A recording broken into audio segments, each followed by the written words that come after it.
Doncs vaig començar fa més de 10 anys a meditar, però d'una manera més així constant, diria que entre 2 i 3 anys.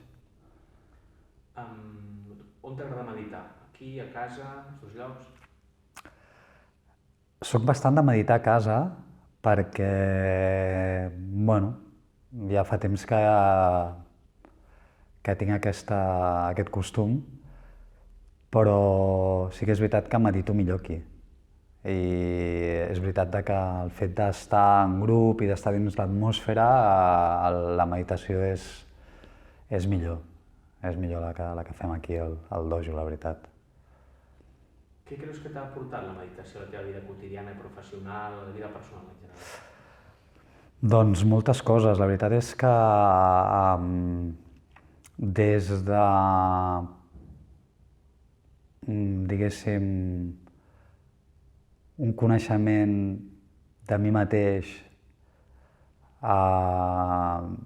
des d'una perspectiva que no m'esperava, perquè jo he fet bastantes coses de teràpia i de coneixement personal i aquest era un dels motius pels quals em vaig acostar també a la meditació i en aquest sentit ha sigut molt, molt interessant veure com la meditació és una via de coneixement molt subtil, de coses molt subtils que et passen i això és degut al treball de l'atenció que et dona la meditació.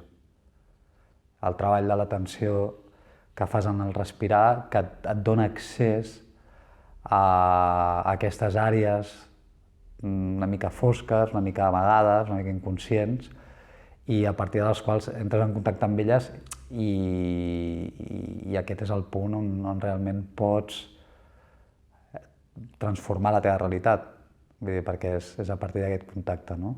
amb aquest món interior que tenim i que ens està contínuament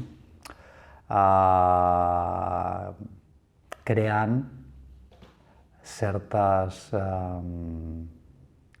interferències, en el sentit de que tots els que venim aquí tenim la nostra lluita amb el nostre ego i amb els nostres fantasmes. I aquí és un punt on la meditació m'ha ajudat molt i és el que remarcaria.